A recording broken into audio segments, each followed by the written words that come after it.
नमस्कार, the red mic में आपका स्वागत है। मैं हूं संकेत उपाध्याय। मेरे साथ हैं फाउंडर डायरेक्टर सी वोटर के यशवंत देशमुख जी। कास्ट सेंसस की घोषणा कर दी है सरकार ने। आप जानते हैं कि इसको लेकर के डायरेक्टली सरकार ने तो नहीं, लेकिन सरकार के प्रतिनिधियों ने, प्रधानमंत्री खुद और भी तमाम लोगों ने तमाम तरीके के बयान दिए थे। कुछ नेता यहां तक चले गए कि उनका ये कहना था ये देश बांटने का काम है। पर अब सरकार ये कर रही है। कास्ट सेंसस ये क्यों जरूरी है, इसकी आवश्यकता क्या है, ये सब तो चर्चा हो ही रहा है। लेकिन इसका रिजर्वेशन पर क्या असर होगा, रिजर्वेशन जो अभी मौजूदा स्थिति में जिस तरीके से लागू है, इन्हीं सब चीजों को लेकर के यशवंत देशमुख जी से उनके विचार जानते हैं। यशवंत जी, मैं चाहूंगा सबसे पहले आप अपने ओपनिंग कमेंट्स दे दें कि आपको क्या लगता है इस फैसले के बारे में। देखिए, ओपनिंग कमेंट तो मेरा यह है कि राजनीति को दरकिनार करके एक कोने में रखिए पहले अगर, और इसको विशुद्ध रूप से तथ्यात्मक तरीके से देखिए तो दो चीजें बहुत क्लियर हैं संकेत। अगर तो रिजर्वेशन रहना है और चलना है तो रिजर्वेशन किसी आंकड़ों और किसी आधार पे हो, हवा में नहीं होगा। और आंकड़ों का आधार संसद से ही आएगा। तो अगर आप ये पॉलिसी, या तो आप तय कीजिए कि हमको संसद में कि हमको पॉलिसी नहीं रखनी, हमको रिजर्वेशन हटा देना, हमको रखना ही नहीं है आरक्षण। तो अगर इतनी हिम्मत है कुछ करने की तो कर डालिए, तब तो बात दूसरी है। लेकिन अगर तो रिजर्वेशन नहीं हटना है और चलना है तो जो चलना है वो सही आंकड़ों पे चलना है, हवाई आंकड़ों पे नहीं चलना है।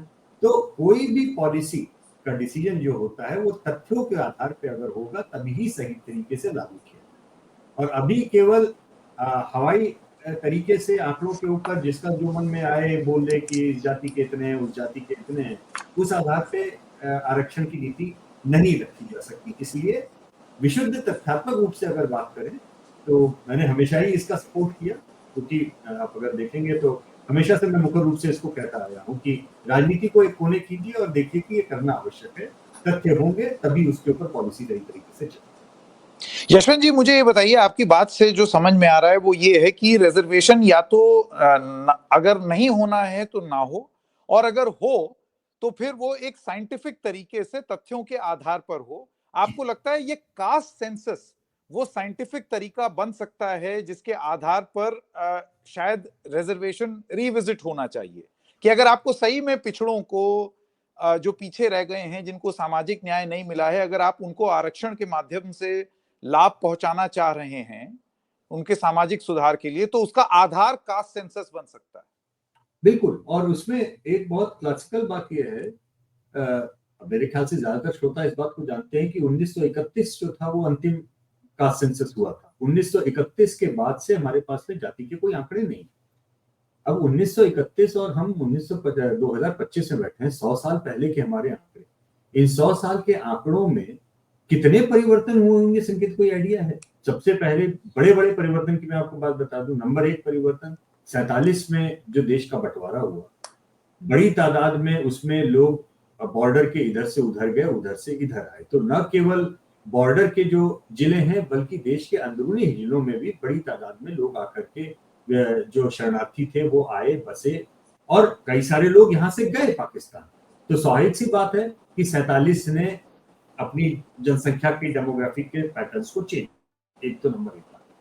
लेकिन उससे भी बड़ा चेंज जो आया वो 1991 में जो हमारी इकोनॉमी खुली और उसके बाद से जिस रफ्तार से शहरीकरण हुआ है, अर्बनाइजेशन जिसे कहते हैं, जिस रफ्तार से माइग्रेशन हुआ है देश के अंदर अलग अलग पैटर्न पे, माइग्रेंट लेबर्स के कारण कहें, चाहे कॉस्मोपॉलिटन जो शहर बने हैं उसके कारण कहें, देश की आबादी बड़ी तादाद में इधर से उधर देश के अंदर भी शिफ्ट हुई।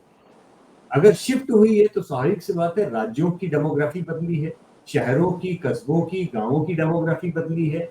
तो अगर डेमोग्राफी इतनी ज्यादा 2 कारणों से बदली है, नंबर 1 बात, तो उसका असर पूरे आंकड़ों पे तो पड़ा ही होगा, स्वाभाविक सी बात है। तीसरी बात कि जो आर्थिक स्थिति, सामाजिक स्थिति, जो फर्टिलिटी रेट्स रहे हैं वो हम सभी जानते हैं देश के अलग अलग सोशियो इकोनॉमिक कैटेगरीज में अलग अलग रहे।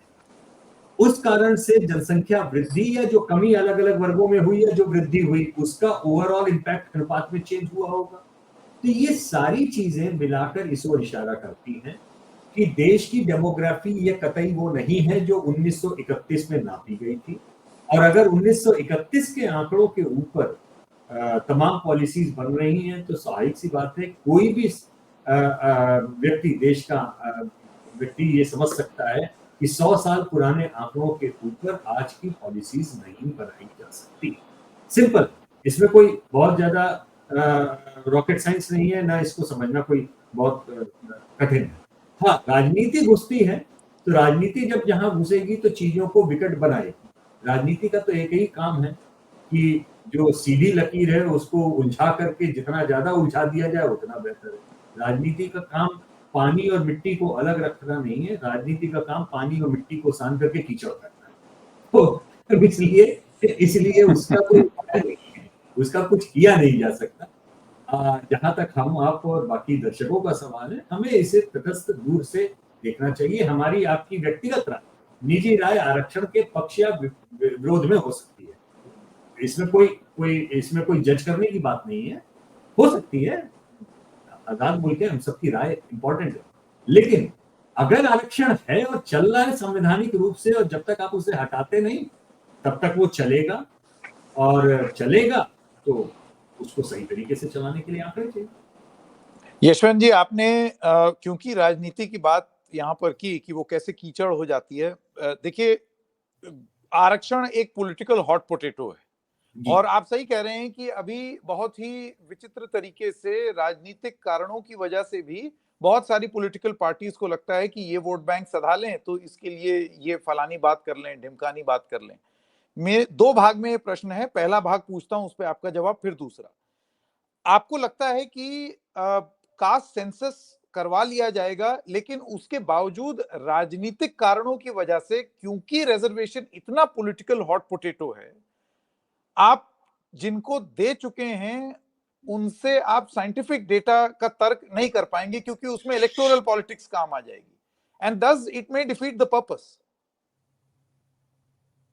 हो सकता है ऐसा, क्योंकि पहली बात तो ये कि आंकड़े जब आएंगे तभी समझ में आएगा कि कौन कितने पानी में, कहां पे क्या है। सच्चाई ये है कि अभी तो अंधे का हाथी है, जिसने जो पकड़ा है वो आ जाएगा। तो एक मोटे तौर पे कहा जा सकता है कि सेंसस के आंकड़ों के आने के बाद में एक अलग किस्म की कॉम्प्लेक्सिटी पैदा हो सकती है या की जाएगी, वो एक अलग विषय है। लेकिन अगर हम संवैधानिक ढांचे की बात करें संकेत, तो हमें ये भी पता है कि जितनी बार भी अलग अलग पार्टियों और सरकारों ने राज्य के लेवल पे एक सीमा से ज्यादा आरक्षण निकालने की कोशिश की, सुप्रीम कोर्ट ने स्ट्राइक डाउन कर दिया, क्योंकि संवैधानिक ढांचे के अंदर एक सीमा से ज्यादा आप आरक्षण कर ही नहीं सकते। तो एक या तो फिर आप संविधान बदलिए। तो स्वाभाविक सी बात है कि एक चीज है कि ये लीगली ये पॉसिबल है, न्यायिक तरीके से ये किया जा सकता है, एक है ये लीगली पॉसिबल ही नहीं। तो जो लीगली पॉसिबल ही नहीं है उसके लिए आप लाख सर पटकिए, आप चाहे कुछ भी कीजिए, वो नहीं पॉसिबल है तो कोई सत्ता में रहे, इससे क्या फर्क पड़ता है। आप भाषणबाजी, रैलीबाजी कुछ करना हो कीजिए, लेकिन जो सब पॉसिबल नहीं है वो पॉसिबल नहीं, सीधी सी बात है। तो कुछ चीजें उसमें होंगी, फ्रिक्शन भी होगा, फ्रिक्शन के, लेकिन राजनीति की रोटियां भी उसमें सेकी जाएंगी, लेकिन जो संभव नहीं है वो नहीं होगा। और दूसरी बात ये कि मेरा अभी भी मानना है कि कहीं ना कहीं देश के जनमानस को ये भी लगेगा कि नौकरियां हैं कहां सरकारी जिसके लिए आप इतना सिर फुटा, या सीटें कॉलेज की या बाकी जगहों की इतनी बढ़े या इतनी हैं कहां जितनी कि आप उसके लिए मारामारी कर। तो ये खेत में जो लट्ठम होने की बात है, मुझे लगता है कभी कभी कि देश में खासतौर पर दलित और आदिवासी मतदाताओं के लिए या नागरिकों के लिए आरक्षण पावर में आने का कितना बड़ा जरिया संकेत ये मैं नहीं कह सकता, लेकिन हाँ ये एक आइडेंटिटी का जरिया जरूर, जिसमें वो उसको ये कहते हैं कि हमको ये मिल रहा है कि नहीं मिल रहा है ये महत्वपूर्ण नहीं है। महत्वपूर्ण ये है कि इसको अंडरलाइन किया जा रहा है कि हमारे साथ में अत्याचार हुआ, जाति हुई, जिसके कारण हमें ये दिया जाना चाहिए या दिया जा रहा है। तो ये भी हमको समझना पड़ेगा कि देश के अंदर माहौल या मूड वो ये आइडेंटिटी पॉलिटिक्स का है या एक्चुअली में आरक्षण की कितनी और क्या जरूरत है वो देखने की है। एक बहुत इंटरेस्टिंग हम लोग आंकड़े देखेंगे, इकट्ठा भी कर रहे हैं हम, शंकर हमारे दोस्त जो हैं बहुत अच्छे कॉलमिस्ट भी हैं, आप इकोनॉमिस्ट भी हैं, आप सभी लोग उनके पढ़ते हैं, इंडियन एक्सप्रेस के कॉलम बोल रहे हैं। शंकर ने मुझे एक बहुत क्लासिकल बात बोली, शंकर अय्यर ने, कि अगर आप देश की ऐसी बड़ी ओबीसी जातियों की ओर ध्यान दें जिन्होंने आरक्षण की मांग की, सड़कें रोकी, रेल रोकी, बड़े बड़े आंदोलन किए, वो दरअसल बड़े समय तक देश में लैंड होल्डिंग फार्मर्स की श्रेणी में आते थे, जिनके पास में बड़ी तादाद में जमीनें हुआ करती थी। लेकिन एग्रीकल्चर जो है ये एक लॉस मेकिंग बिजनेस हो गया है, जिस कारण आने वाली जनरेशन्स को उन्हें किसानी से फायदा नहीं नुकसान दिख रहा है, और वो जब अल्टरनेटिव करियर की ओर जाना चाहती है तो वो अपने लिए आरक्षण मांग कर रही है। ये एक क्राइसिस है जो एग्रेरियन क्राइसिस से भी निकला, और इस बात में दम है। तो ये तमाम चीजें हैं, और क्रीमी लेयर की डिबेट बिल्कुल ही अलग है। मतलब एक ये सच्चाई है कि क्रीमी लेयर के कारण देश में जिनको फायदा होना चाहिए उनको नहीं हो रहा है। Economically backward sections of upper caste, ये एक तीसरी सच्चाई है। हमें पता है कि आज की तारीख में अपर कास्ट में ऊंची जातियों के कई सारे ऐसे समूह हैं जिनके सोशियो इकोनॉमिक इंडिकेटर्स दरअसल शेड्यूल कास्ट और शेड्यूल ट्राइब से भी नीचे गए गुजरे हो चुके हैं आज की तारीख में। तो ऐसी स्थिति में न केवल जातिगत गणना, उनकी सामाजिक आर्थिक जो स्थिति है, क्योंकि सेंसस से वो भी निकल के आएगा ना कि क्रीमी लेयर आखिर में है कितना। जिन सेक्शंस को आज की तारीख में कहा जाता है कि भाई ये बहुत मालदार सेक्शन है, क्या वास्तव में वो मालदार सेक्शन है? आज की तारीख में क्या उनके पास में वास्तव में उनके पास में कुछ बचा है? पढ़ाई लिखाई को छोड़ करके क्या बचा है उनके पास में? तो ये सवाल हैं जिनको आंकड़ों के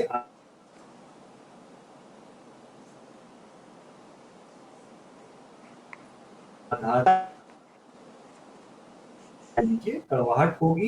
कड़वाहट के ऊपर आने का काम समाज का है। राजनेताओं का काम कड़वाहट बढ़ाना है, वो उस पर रोटी सेकेंगे, लेकिन समाज का काम है कि अफर्मेटिव एक्शन की एक तरफ और मेरिटोक्रेसी, इन दोनों की रफ्तार को साथ में लेकर के हम आगे जा पाए। देश की राजनीति इस पे भी तय। यशवंत जी, ये जो आपने अभी लास्ट में ये जो क्रीमी लेयर वाली बात बोली, और फिर आपने तुलना किया कि जनरल कैटेगरी में बहुत सारे लोग हैं, मतलब आप इकोनॉमिक पैरामीटर्स पर अगर देखें तो उन गई बीती स्थिति में हैं। ये दरअसल अक्सर ये आर्गुमेंट उठता है जब जब रिजर्वेशन या कास्ट सेंसस के बारे में बात हुई।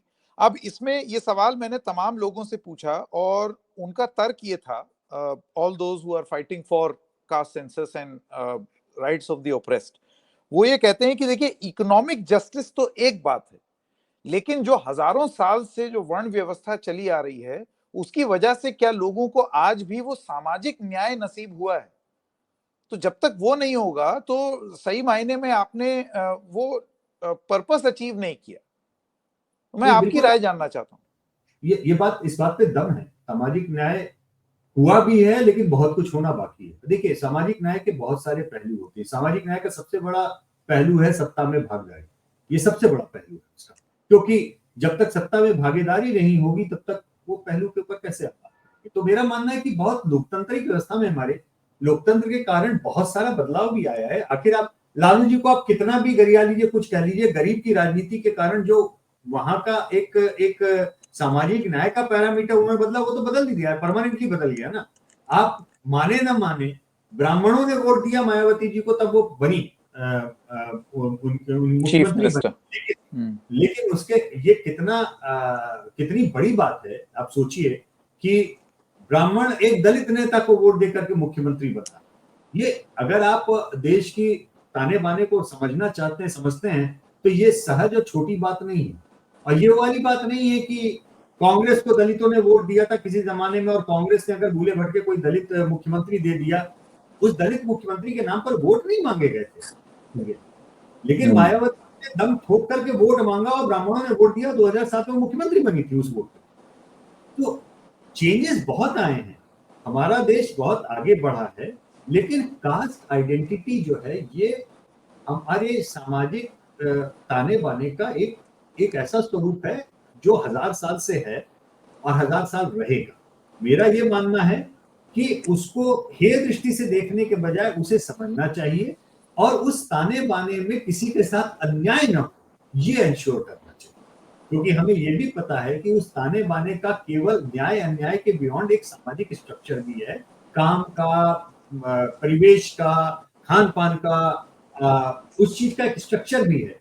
तो भेदभाव नहीं होना चाहिए, ये इंश्योर करना चाहिए। लेकिन उस ताने बाने को हमेशा ये कह करके छोड़ देना, हे दृष्टि से देखना, मुझे लगता है ये बहुत गहरी सामाजिक समझ नहीं होती। पश्चिमी संकेत में जब भी जाता हूं तो मैं ये सवाल जरूर करता हूं अपने मित्रों से वहां से, कि आप जब वहां के चुनावों को आप एनालाइज करते हैं तो आप बड़ी आसानी से उसे कम्युनिटी कह देते हैं। रेशियल एनालिसिस का नहीं होती पश्चिमी,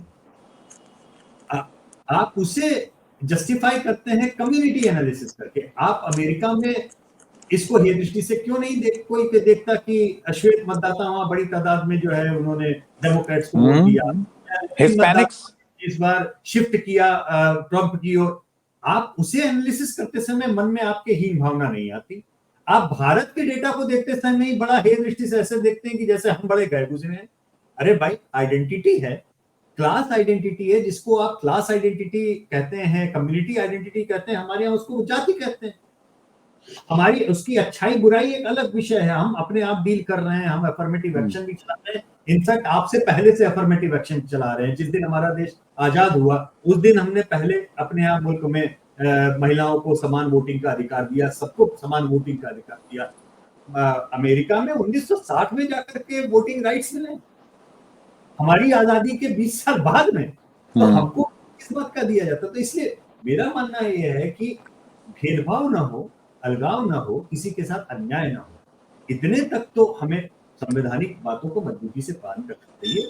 लेकिन कहीं ना कहीं संकेत, रीबूट का एक बटन भी हम लोगों को भी सबको दबाना चाहिए कि जो हमारा सामाजिक ताना बाना है, उस ताने बाने के सांस्कृतिक स्वरूप, आर्थिक स्वरूप, इन चीजों को गंभीरता से समझते हुए, जरूरी नहीं कि हर समय हम उसे ठेलते रहें ये दृष्टि से, ऐसा कतई जरूरी।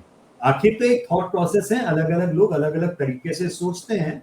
कुछ लोग पैसे के ऊपर विद्या को ध्यान देते हैं, कुछ लोग विद्या के ऊपर शस्त्र को ध्यान देते हैं, कुछ लोग इन सब के ऊपर नौकरी को ध्यान देते हैं। आप कहाँ पैदा हुए और आपका सरनेम क्या है ये मायने नहीं रखता।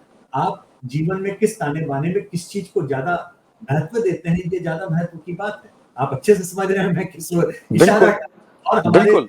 और ये भी सच्चाई है कि हमारे शास्त्रों में या कहीं पर भी ये किसी भी तरह की व्यवस्था जन्म से नहीं की गई थी। जन्म के रूप में जाति की व्यवस्था का परिकल्पना नहीं थी। खराब हो गया, और जहां इस व्यवस्था के ऊपर जो अन्याय हुए उसका पुरजोर विरोध होना चाहिए, पूरी ताकत से उसको खारिज किया जाना चाहिए। अभी भी अन्याय हो रहा है तो उस अन्याय को रोका जाना चाहिए। जो हमारे समाज के लोग हजारों साल के अन्याय के कारण पीछे हो गए, उन्हें अफर्मेटिव एक्शन लगा करके आगे लाने की भी पूरी कोशिश होनी चाहिए संवैधानिक तरीके से। मैं उसका समर्थन करता हूं, लेकिन उस पेंडुलम के छूटने का अर्थ ये नहीं है संकेत कि दूसरी साइड में जो खड़ा है, जिसको आप मानते हैं कि ये ऑपरेसिंग क्लास रहा है, उस बेचारी की दुर्गति तो आपसे ज्यादा हो रखी है आज की तारीख में। तो उसकी भी गणना होकर के उसकी भी आर्थिक स्थिति को देखना चाहिए और समझना चाहिए, और मेरिटोक्रेसी को भी साधना चाहिए। अच्छा समाज तो सबसे ज्यादा उपयुक्त यही होगा कि हम मेरिटोक्रेसी की बात करें, लेकिन मेरिटोक्रेसी की बात तभी हो सकती है संकेत जब हमारे यहाँ संभावनाएं और अपॉर्चुनिटीज ये सबको बराबरी से मिले और सब बराबरी पे उस आकर के उसका फायदा उठाए, तब मेरिटोक्रेसी। दोनों पहिए ऐसे हैं लोकतंत्र के जो साथ में चल नहीं है और संभावी। अगर हम एक अच्छा समाज आगे हम परिकल्पना करते हैं तो हमें उसे लेके चलते। यशवंत जी, तो क्या मैं ये समझूं इतनी देर की बातचीत में reservation should be through caste census data so that it is scientific in nature? Absolutely, absolutely. ये आप कह रहे हैं? No two opinion about. बिल्कुल बिल्कुल यही होना चाहिए, और बिल्कुल तथ्य सामने होने चाहिए।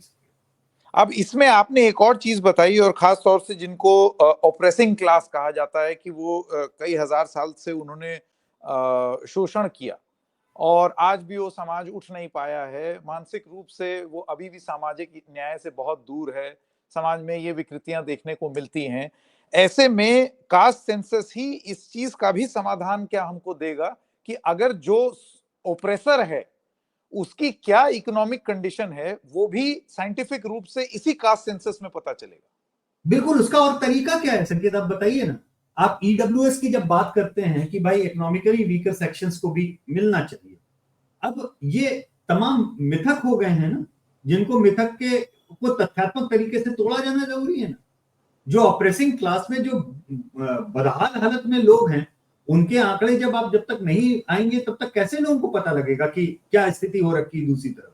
तो ये एक ऐसा सवाल है। अगेन मैं ये बात कहूंगा कि कभी कभी मुझे सच में लगता है कि आइडेंटिटी पॉलिटिक्स ज्यादा है, उसमें तथ्यों की जगह कम रही है। मेरा मानना यह है तथ्य आगे होने चाहिए, आइडेंटिटी पीछे होनी चाहिए। तथ्यात्मक तरीके से जब जब तथ्य रखे जाएंगे, समाज में एक हिस्सा है जो दुखी और उदास होगा, एक हिस्सा है जो उसे सेलिब्रेट करेगा, लेकिन कुछ समय बाद में सारे लोग एक समतल पे आएंगे और समझेंगे कि ये हम हैं, हम यहाँ खड़े हैं, हमें आगे कैसे जाना है हमें तय करना है। सामाजिक न्याय भी होना है, राजनीति के अंदर हमें भागीदारी भी देनी है, आर्थिक न्याय की भी बात करनी है और समाज का फ्रिक्शन कम करना। तो जिसे कहते हैं कि ट्रूथ एंड रिकंसिलिएशन, संकेत, दुनिया में कोई आज तक रिकंसिलिएशन बिना ट्रुथ के नहीं हुआ। ये मानव इतिहास आप उठा के देख लीजिए, जब तथ्य का अनुसंधान होता है उसके बाद में ही समरसता होती है। तथ्य के अनुसंधान के बगैर समरसता आ ही नहीं सकती। करेक्ट। जो हर कोई अपना अपना हिसाब से कुछ तो भी सत्य बना करके झूठ असत्य को सत्य बना के पेश करेगा, फ्रिक्शन होता रहेगा। तो हम उस फ्रिक्शन से ना डरें, जो शुरुआती फ्रिक्शन है उससे ना डरें, सत्य का अनुसंधान करें, सत्य सामने आए, ट्रुथ आना चाहिए, रिकंसिलिएशन अपने आप पीछे से। एक बहुत फेमस कोट है, when you are accustomed to privilege, equality seems like oppression. ये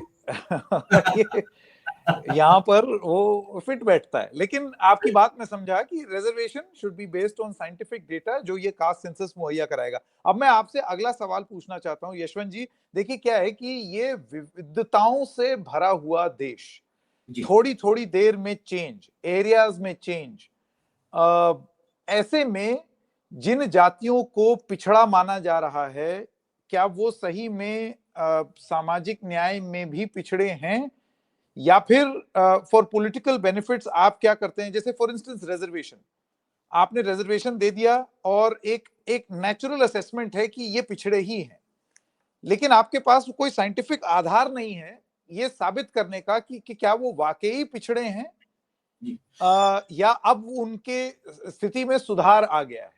अब इससे जुड़ी हुई एक समस्या और आ सकती है जो कास्ट सेंसस उसका समाधान दे सकती है। क्या हो अगर ये पता चले कि एक समाज विशेष किसी एक जगह पर अभी भी कमजोर है लेकिन किसी दूसरी जगह मजबूत है, तो जब रिजर्वेशन कास्ट सेंसस के आधार पर होगा तो क्या हमको कास्ट में भी एब्सोल्यूटिज्म से आगे उठ करके देखना होगा कि भाई इस जगह पर ये कास्ट वाकई पीछे है, कहो किसी और स्टेट में या किसी और जगह वो मजबूत हो? नहीं, ये बहुत ही पेचीदा बात है और बहुत सही बात, दोनों बात चीजें एक साथ है। थोड़ा जटिल भी है ये समझना, क्योंकि बहुत सारे हमारे दर्शक ये भी जानते होंगे कि कोई एक जाति किसी जगह पे ओबीसी में काउंट होती है, किसी जगह पे अति पिछड़े में, किसी जगह पे शेड्यूल कास्ट में भी काउंट होती है। कुछ जगहों पे कुछ जातियां हैं जो ओबीसी हैं, कुछ जगहों पे वो जातियां जो है ट्राइबल में काउंट हो जाती है। देखिए विविधताएं इस देश में इतनी ज्यादा हैं कि आप अंदाजा नहीं लगा सकते। आपको याद होगा कि जब गुर्जर आंदोलन हो रहा था उस समय मुझे याद है कि राजस्थान की एक एसटी सीट के ऊपर गुर्जर आंदोलन के नेताओं ने जम्मू कश्मीर के गुर्जर नेता को बुला करके चुनाव लड़वाया था पॉइंट प्रूव करने के लिए, क्योंकि वो ट्राइबल था जम्मू कश्मीर के उसमें। करेक्ट, ठीक है।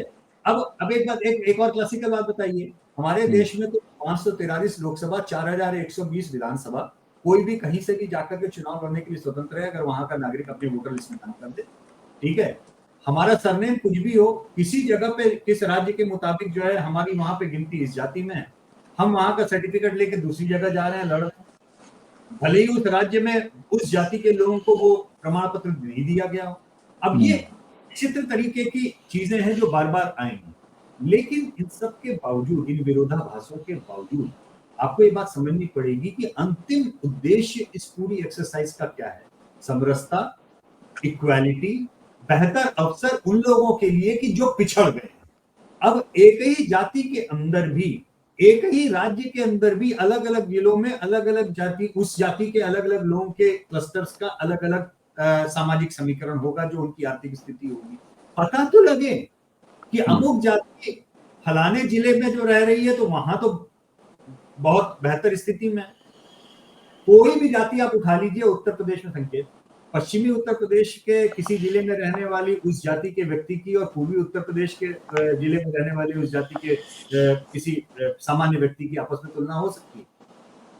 नहीं हो सकती। वो तो आपको पर कैपिटा इनकम डेटा ही बताता है कि कितना फर्क है। एग्जैक्टली। तो मैं यही कह रहा हूं कि जो ये आधार हैं ये इतने सुपरफिशियल रहे हैं कि जब तक एक एक्स और वाई एक्सिस के ऊपर एक तरफ जाति और एक तरफ आर्थिक स्थिति, इसका अध्ययन आंकड़ों पे नहीं करेंगे, ये तमाम creamy layer, non creamy layer, दुर्गति लेयर, महादुर्गति लेयर, अगड़ों के अंदर की जो महादुर्गति लेयर है, पिछड़ों के अंदर की जो क्रीमी लेयर है, ये आंख खोलने वाले आंकड़े होंगे मेरा मानना है।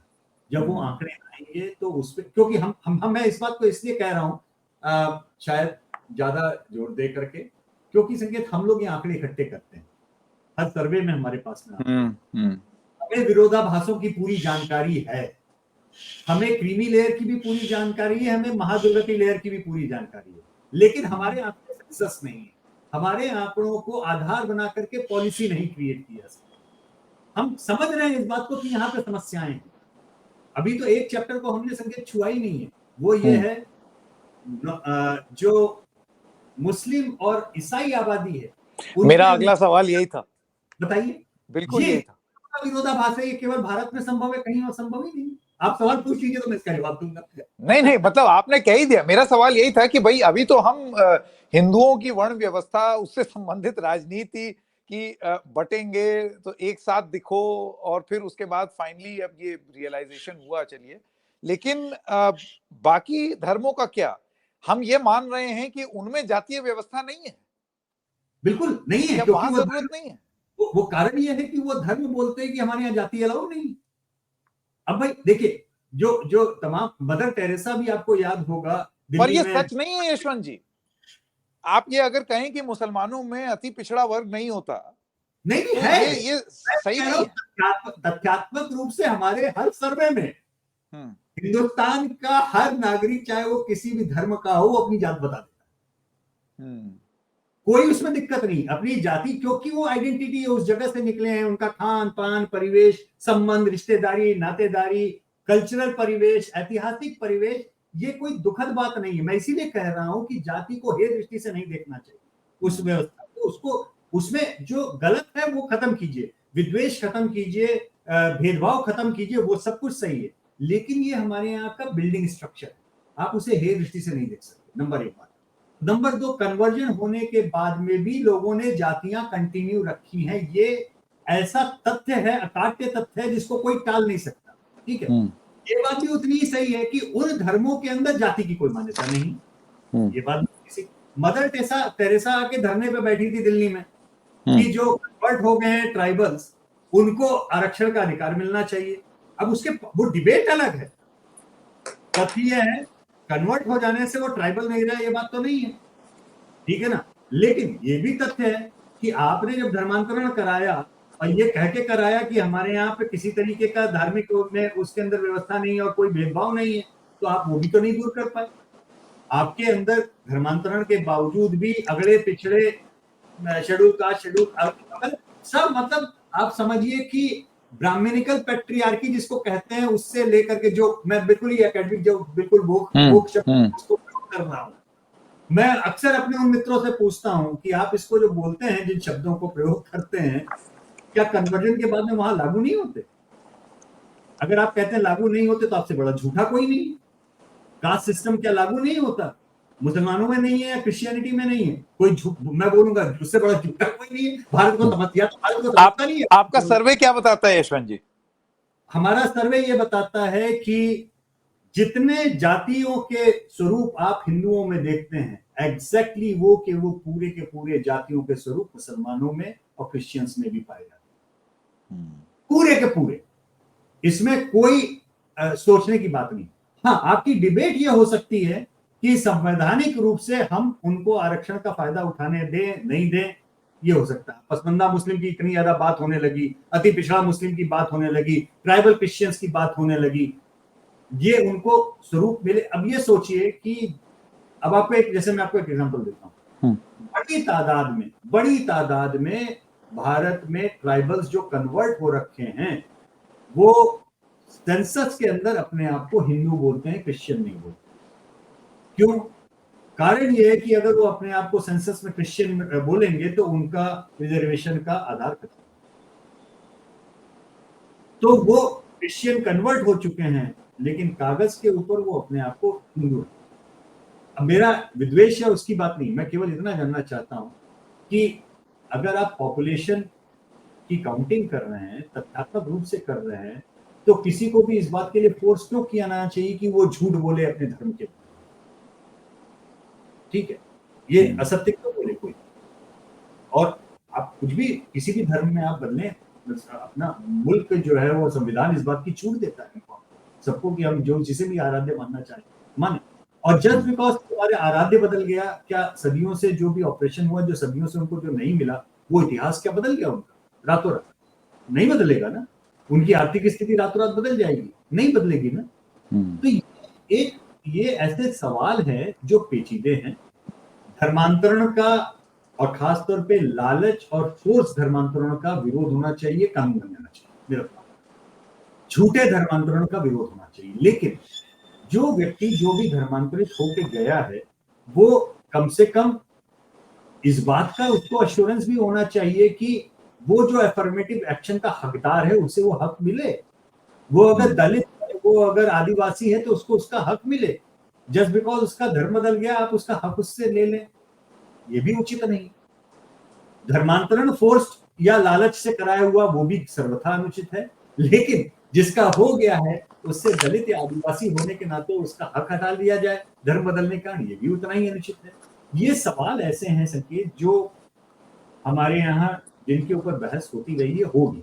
लेकिन मेरा मानना केवल ये है, अभी हमें ये भी नहीं पता बाय द वे कि नए संसद में क्या क्रिश्चियन और मुस्लिम जो हमारे यहाँ के नागरिक हैं उनकी जाति पूछी भी जाएगी कि नहीं पूछी जाएगी, क्योंकि सच्चाई है कि जो पसमंदा मुस्लिम और इन सब की काउंटिंग हुई थी, ये संसद में नहीं हुई थी, ये अलग अलग राज्य सरकारों ने सर्वे कराए थे। उन सर्वे के आधार पे वो सब इन मुसलमानों की जातियां और इनकी जातियों के आए आंकड़े, संसद पे नहीं। तो संसद संविधान के अंदर होगा। संविधान में क्या इस बात की इजाजत है या नहीं है, ये अभी जिस पर लीगल क्लैरिटी भी मुझे नहीं है।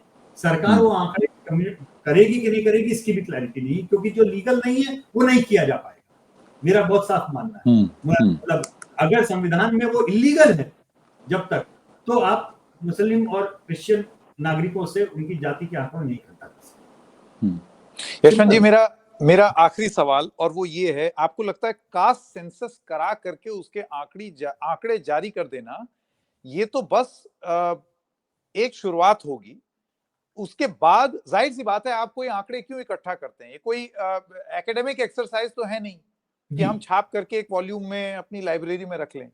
इसके आधार पर पॉलिसी बननी है, इसीलिए ये सारी चीजें हो रही हैं। लेकिन आपको लगता है वो होगा सही मायने में सबसे बड़ा पॉलिटिकल चैलेंज? क्योंकि जिनको ऐसे समझ लें कि अब तक की व्यवस्था की आदत है या राजनीतिक मजबूरियों की वजह से ये कहा जा रहा है कि ये व्यवस्था चलती रहेगी या आपको दी जाएगी, अगर उसमें इस caste census, scientific caste census के बेसिस पर अगर कोई पॉलिसी चेंज होगी, तो वो हर घड़ी हर लम्हा एक विरोधाभास, लड़ाई, उस सब, और राजनीति सबसे बड़ी बात, उसका एक बेस बनेगा। राजनीति होगी, फ्रिक्शन भी होंगे, मैं इससे इनकार नहीं कर। लेकिन बात वो होगी कि भाई अगर तथ्य के ऊपर कोई पॉलिसी बनाई गई है तो सरकार से लेकर कोर्ट तक वो तथ्य के ऊपर ही बात होगी। हवा में लट्ठम लट्ठे नहीं चलेंगे। कम से कम अभी तो हमारे इतने परसेंट लोग हैं, अरे पता ही नहीं है कितने परसेंट हम हवा में लट्ठी भाग। ये चीज जो है वो कम से कम बंद होगी। एक तो बात ये है, और दूसरी बात ये भी है उसमें संकेत की देश में एक बड़ा कास्ट एग्नोस्टिक भी हिस्सा बढ़ रहा। आप अगर आज की तारीख में देखें, जो शहरी मतदाता हैं वो कोई जातिगत रूप से वोट नहीं दे रहे। नहीं देते। कास्ट मैरिजेस लगातार बढ़ रही हैं। आप देख रहे हैं कि आज की तारीख में अगली जनरेशन इस बात की परवाह नहीं कर रहा है कि जीवन साथी चुनते समय उसे बहुत ज्यादा जाति के ऊपर जाना है, वो परवाह नहीं करना। ये तमाम रूढ़ियां ये टूट भी रही हैं, बदल भी रही हैं। मिडिल क्लास अपने आप में एक कास्ट बन गया है। ये हमने आपसे बात की थी कि आपको याद होगा, याद है, बिल्कुल याद। सबसे बड़ा जाति का समूह जो बढ़ता जा रहा है दिनों दिन वो मिडिल क्लास है। महिला अपने आप में सबसे बड़ी जाति बन के उभर रही है। तो ये देश इतने तेजी से इतने तरीकों से बदल रहा है कि जब तक इसके ऊपर लठ चलेंगे जातिगत जनगणना के आने के बाद में आंकड़े, तब तक राजनीतिज्ञों को भी समझ में आएगा ये बात कि आंकड़े आ गए लेकिन लाठी चलाने का क्या फायदा, जब लाडली लक्ष्मी योजना ला करके जो है कास्ट आइडेंटिटी ठुस हो जा रही है। आप देखिए, तो पॉलिटिक्स एक इस पर भी होगी कि आप मिडिल क्लास को साधिए। जब आप बजट में दिल्ली चुनाव के 3 दिन पहले घोषणा करते हैं और उसका जो इम्पैक्ट आपको दिखाई देता है, तो मिडिल क्लास अपने आप में कास्ट ग्रुप हो जाता है। राजनीति उसके ऊपर भी 2.5 घर का घोड़ा उस पर भी चलेगा, 1-2 दिखेगा, बढ़ा जाएगा, अंत में जाके तिरछी काम से जाएगा। तो ये ढीला वाला जो घोड़ा है उसकी राजनीति का खेल भी इवॉल्व होगा, क्योंकि देश हमारा इवॉल्व। लेकिन बॉटम लाइन तब भी ये है कि बहुत सारी चीजें बाकी हैं, सच्चाइयां हैं, कड़वी सच्चाइयां हैं, बहुत सारे अन्याय हैं, बहुत सारे विद्वेष हैं, वो सारे रिकॉन्साइल होने बहुत जरूरी हैं। लेकिन रिकॉन्सिलिएशन के लिए ट्रुथ, सत्य का अन्वेषण जरूरी है। कोई भी पॉलिसी बिना तथ्य के बनाना भारी भूल, भारी चूक होगी। इसलिए तथ्यात्मक तरीके से कास्ट सेंसस होना चाहिए। गाली खाने के लिए आप तैयार हैं? देशमुख और उपाध्याय बैठ करके कास्ट सेंसस और रिजर्वेशन पर बात कर रहे हैं। हमको तो मेरा सुनने को मिलता है, लेकिन बिल्कुल पड़ेगी गालियां, लेकिन संकेत मुझसे एक पीढ़ी आगे हैं। आपके पिताजी और हमारी वाली जो पीढ़ी जब पढ़ के जब थी, तो हम सभी ने, अगर आप इस बात की ओर इशारा करें कि हमारे जो सरनेम के कारण हमको जो नुकसान हुए हैं वो हमने देखे, चाहे वो सीट्स का कम होना, मेरिटोक्रेसी में, या जो भी है, हमारी पूरी पीढ़ियों ने देखा। उसके बावजूद भी अगर हम और आप इस जगह पे बैठकर तथ्यों के ऊपर और सामाजिक स्थिति को देख करके हम हिम्मत जुटा करके ये बात बोल पा रहे हैं जो हम बोल पा रहे हैं, तो उसके भी कोई मायने हैं। मेरी उम्मीद है कि लोग उन चीजों को गहराई से समझेंगे। हमारे जो श्रोता हैं, हमारे जो दर्शक हैं, उन चीजों को समझेंगे। या तो आपके अंदर इतना वो हो कि आप रिजर्वेशन हटा ही दीजिए, लड़िए ना चुनाव एक बार इस बात पे कि हम तो अपनी पार्टी बनाएंगे और हम संसद में 2/3 बहुमत लेके आएंगे और रिजर्वेशन हम खत्म कर देंगे। अगर आप चुनाव जीत सकते हैं इस पॉलिसी के साथ में, तो आइए जीत करके और रिजर्वेशन 2024 में संविधान बदल देंगे और आरक्षण पर खतरा हो जाएगा। उसमें यूपी में सीटें मामला 240 अटक गया। तो यही मैं कह रहा हूं। तो बेसिक बात यह है, ये मुल्क है, संविधान है, लोकतंत्र है। लोकतंत्र में चुनाव होते हैं, चुनाव जीत के सरकारें बनती हैं, सरकारें बन के सरकारों की तरह चलती हैं। तो अगर आप सहमत नहीं है तो हिम्मत जुटाइए और ये पॉलिटिक्स कीजिए कि हम आरक्षण खत्म कर देंगे, और नहीं ऐसा आप करने की स्थिति में है तो समझिए कि संविधान के निर्माताओं ने क्यों रिजर्वेशन की पॉलिसी इख्तियार की थी, क्यों अफर्मेटिव एक्शन की बात की थी। हमारे देश के तथ्य, जो इतिहास रहा है, जो उसके काले अध्याय रहे हैं, उनको हमें देखना पड़ेगा, समझना पड़ेगा, और समझ के साथ में देश को आगे लेके जाना पड़ेगा। तो उसमें एक तरफ मेरिटोक्रेसी को भी हमें उतनी ही इज्जत देनी पड़ेगी और अफर्मेटिव एक्शन को भी उतनी इज्जत। बिल्कुल। यशवंत जी, वक्त देने के लिए बहुत बहुत धन्यवाद। रोचक चर्चा हमेशा की तरह। Thank you. बहुत बहुत धन्यवाद, आनंद आया।